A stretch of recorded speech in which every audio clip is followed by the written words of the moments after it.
So give it up for Charlie Wood.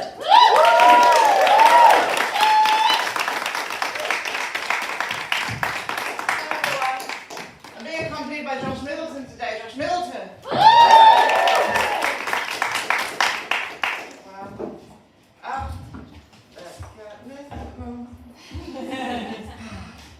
everyone.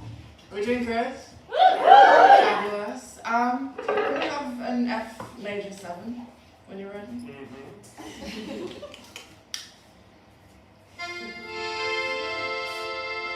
Okay, can we all hum on that somewhere? Find a note in there.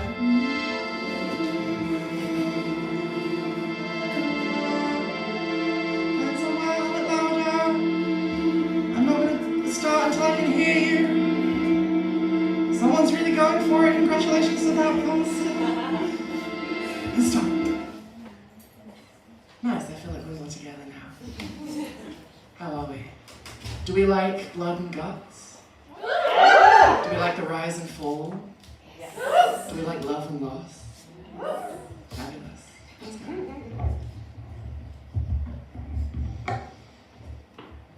My female hand rests on the steering wheel. With my male hand, I pick at the stitches that had connected it to my wrist. The joints are starting to heal now, but the stitches are still working hard to hold me together. I sit quietly in the darkness. It had been a good idea to build a big wooden car around the actual car that I was sat in. The guards at the hospital parking lot hadn't suspected a thing, as the large wooden sculpture of a Trojan Mustang had pulled into the nearly empty lot. Just as well, I was a fugitive, and this reanimated corpse was about to start a riot. My mismatched fingers drum the dashboard nervously. I watch the time tick away with agonizing slowness towards 1500 hours, where it's all scheduled to definitively kick off in a major way, for better or for worse. 2:58. I feel the adrenaline start to churn my stomach. My mind is racing over everything we could have got wrong, every detail we might have missed. Too late to do anything about it now if we have. I pushed my half set of bangs out of my one blue eye. The doctors had said eventually all the different sections of my scalp would start to grow hair at the same rate, and I could even it out into one overall haircut, but I was pretty sure a patch at the back had belonged to a bald person, and some of the sections were distinctly curlier than others. They had meant well though, those doctors. Good people, working hard with a difficult situation. That was, of course, before the takeover. I take a deep breath, crack my knuckles, 2 of my fingers fall fully out of place and I have to sort of click them back in. I keep forgetting that happens. I press the radio button and slide the dial, surfing the white noise till I find a station playing some effortlessly cool ukulele music. The clock strikes 3. At that exact moment, I hear the walkie-talkie next to me hiss and sputter into life. I hear the voice of Daedalus, trapped in his prison cell inside the hospital, shout down the line, "Now, now, now!" I don't need telling thrice. With my female hand, I pull a lever by my side that unlocks the wooden structure around me. The panels fall away to reveal the gleaming red Mustang to the unsuspecting world. With my male hand, I turn the key in the ignition, sending the engine roaring into life. I hear a series of small explosions from inside the hospital. Operation Angel is go. I hear a window smash about 20 feet to my left. I turn to see them collapsing through it. A mess of wings and limbs and hospital tubes and gowns tumbles into a strategically placed pile of cardboard boxes. A moment and then the form stands and limps and runs and leaps towards me. During this time I've opened the passenger door and within a few seconds Icarus bursts into the seat next to me, feathers flying everywhere. It's so good to see them again. I catch their eye and we grin at each other. "You look like shit," I say. "So do you. Scars are healing nicely though," they reply. "Aloe vera," I say, bat-gunning the engine like a motherfucker. I can see in their deep brown eyes that they are dazed from the anesthetic, plus they look shaky and frail, but they are finally free, and so am I, and we are on our way. Our little reunion is cut short by a distant yell. The guards are already onto us. "Hold on, gorgeous," I say as I slam the car into gear and press the pedal to the floor. The wheels screech on the tarmac as the car rips across the car park towards the little toll booth. The attendant takes advantage of the 2 seconds I give him and leaves bodily out of the way as we rocket out and onto the open road where we're gonna drive until we can't no more. Sirens blare behind us as we take to the highway. You can say what you like about the USCH, but they sure know how to organize and react quickly. It had only been 3 months since the United Society of Corporations and Homophobia had seized control of the Daedalus Institute, but in that time they turned it from an experimental school set up to aid trans and non-binary folk and into a cruel conversion unit, hell-bent on removing anything about us that made us unique. I had managed to get out in time, but it was only a matter of hours before they sliced Icarus's wings right off their body. A heist was the only option. Me and the imprisoned Daedalus, using secret walkie-talkies and carrier pigeons, hatched a plan to save the Angel. I was doing 90 on the sunburnt streets, weaving through traffic like it was Grand Theft Auto. Hey, monster, yells Icarus over my frantic pressing of the horn. Where are we going? Exactly? I swerve right, narrowly, but intentionally avoiding a startled pedestrian at a crossing. Out west, I yell back, and beyond that, who knows? I floor it past 3 cars and a pickup truck. I can see lights flashing in the rear view. Also, I yell back, running 4 red lights in a row. I think I'm going by Frankenstein now. Monster felt a little bit outdated, and I think I've got just as much right to that name as the dude who sewed me together. Noted, says Icarus, lurching about under the seatbelt. Still using they, them pronouns? Hell yeah! I say, turning a harsh left, drifting off the city streets and onto the dirt roads on the edge of town. You too? Totally, they respond. The phobics are getting closer. I thought I was putting some distance between them and us, but as I looked back, 3 heavily armored SUVs skid out onto the road behind, each adorned with barbecue grills, denim, Love Island logos, and other things that heterosexual people like. The convoy follows us, billowing up a huge dust cloud as we head out into the desert. Atop one of the SUVs is a blind guy riffing on a 12-string electric guitar. They're gaining on us, shouts Icarus. Grab a handful of these! I yell back. I toss them a sack of Daedalus's butterflies, grabbing a handful myself. I open both our passenger windows and hurl them back behind us. Icarus follows suit.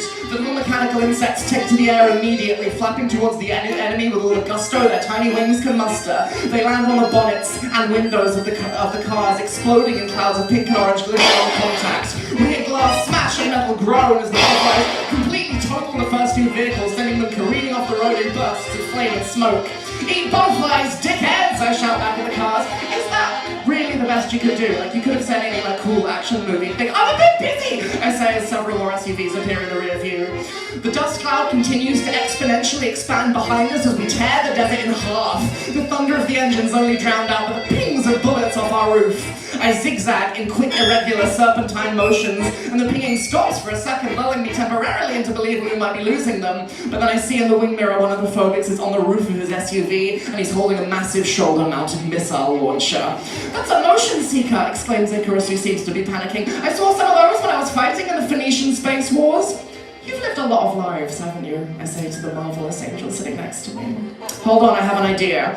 I start frantically waving my male hand out of the window. The stitches are still a little bit loose on this one, so I can swing it round almost in a complete circle, which is fully disgusting, but it might just save our lives right now.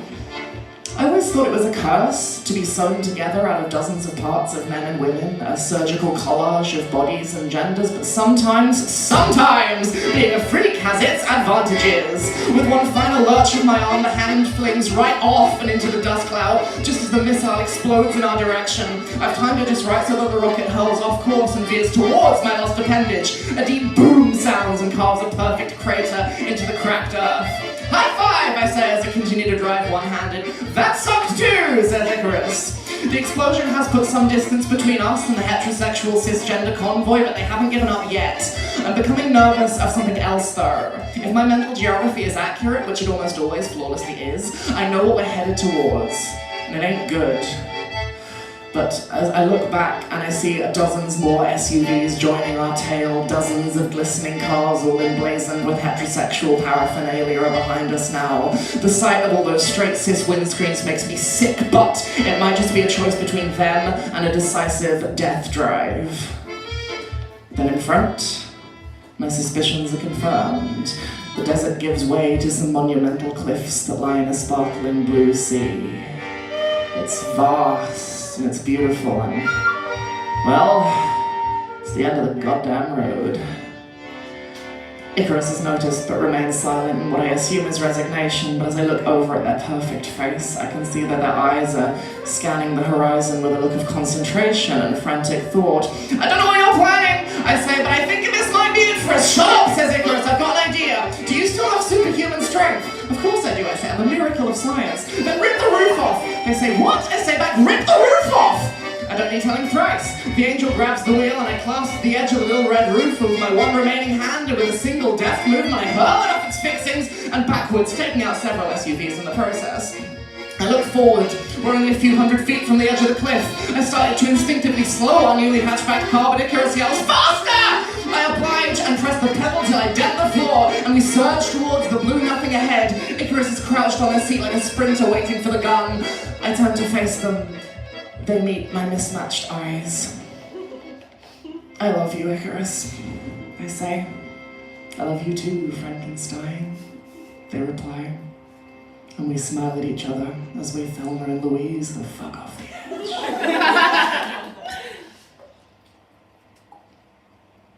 I like to think about the view from behind that the phobics would have had in their hundreds at this point as they saw their quarry hurtle full speed over what looked like the edge of the world. All of their armoured vehicles had had to screech to a sudden halt to avoid the same fate. Were they furious that they'd been outsmarted by a couple of trans kids, an angel and a monster? Or did they have just a little respect for our tenacity as we chose to live as ourselves for a few glorious seconds rather than accept the lifetimes of unhappiness they had planned for us? Whatever they felt, I'm sure it turned to startled amazement as they watched a pair of huge white wings 20 feet from tip to tip shoot like a firework from beyond the edge of the cliff. Between these two wings was a little body desperately clinging to another little body, or at least a mishmash of several bodies, and together they soared up and away into the endless blue sky ahead. I feel the wind blast my face and Icarus's fierce grip around my shoulders, and we shoot out of the doomed Mustang and away. My foot was jammed down so hard on the accelerator that it came off as we ejected ourselves, but that is fine. There will always be another foot and another hand to be had somewhere along the way. Right now, I just smile as my angel easily bobs and weaves through the missiles and bullets that fly around us. The further away we get, the less projectiles try to knock us off course. We float higher on wings of wax and feathers and masking tape and flesh and bone and glue and steel. A thought occurs to me. "Hey Icarus," I say, "don't fly too close to the sun. We don't want that wax to melt." "Frankie, with respect, how close to the sun do you think I would have to get before it melted the wax? Like, you do know it gets colder the higher up you go, right?" "It was just a thought," I say, laughing. "You know mountains have snow at the top bit, right? And that's way closer to the sun than the bottom bit." What can I say? I'm no scientist, although I think my left leg might have belonged to one. "I don't know whose heart you've got in there," says Icarus, "but you've sure got mine." And they grip me tighter as we disappear further into the clouds.